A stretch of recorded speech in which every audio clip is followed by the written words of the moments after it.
আজকে আমরা নবম শ্রেণীর গণিত বিষয়ের কোষে দেখি 2 পাতা 27 2-এর দাগের 3-এর অঙ্কটা সরল করি একটু কষবো।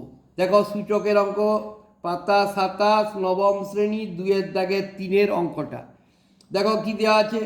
তৃতীয় বন্ধনী দিয়ে দ্বিতীয় বন্ধনী দিয়ে প্রথম বন্ধনী আরম্ভ, 2-এর মাথায় -1, প্রথম বন্ধনী শেষ, বাইরে পাওয়ার আছে -1, দ্বিতীয় বন্ধনী শেষ করেছি, দিয়ে বাইরে পাওয়ার আছে -1, দিয়ে তৃতীয় বন্ধনী আবার দিয়েছি, বাইরে পাওয়ার আছে -1।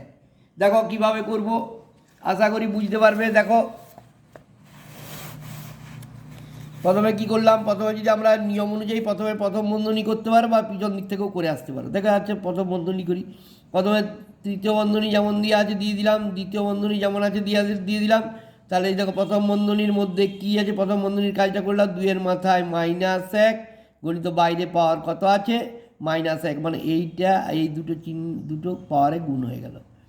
দ্বিতীয় বন্ধনী দিয়ে দিলাম -1, তৃতীয় বন্ধনী যেমন আছে -1, ঠিক আছে, সমান দিলাম। দেখো তৃতীয় বন্ধনী দিলাম, দ্বিতীয় বন্ধনী দিলাম, 2-এর মাথায় এই যে -1 আর -1 +1 1, ঠিক আছে। দ্বিতীয় প্রথম বন্ধনীর কাজ শেষ হয়ে গেল, -1, তৃতীয় বন্ধনী দিয়েছি -1 পাওয়ারে সমান। দেখো এবার তৃতীয় বন্ধনী দাও, 2-এর মাথায় এই দেখো 2-এর মাথায় 1 গণিত এখানে পাওয়ারে কত আছে -1, দিয়ে তৃতীয় বন্ধনী দিয়ে দাও -1 সমান কত হলো, 2-এর মাথায় এ দেখো +1 আর প্লাসে মাইনাসে -1 গণিত এখানে বাইরে পাওয়ার কত আছে -1 সমান -এ প্লাস, 2-এর মাথায় 1 প্লাস সমান 2 অ্যান্সার। আশা করি বুঝতে পেরেছো, এটা কিচ্ছু নেই, শুধুমাত্র এই দেখো এই -1 গুণ করেছি, মাইনাসের পাওয়ারগুলো -1 মানে +1 হয়ে গেছে।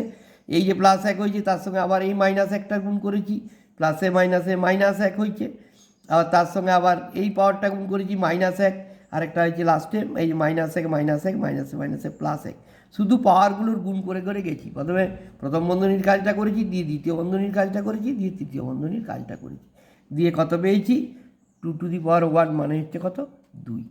দেখো আশা করি বুঝতে পেরেছ, কিচ্ছু নেই, শুধু পাওয়ারগুলো গুণ করে করে গেছি, চিহ্নের কাজ করে গেছি, ঠিক আছে।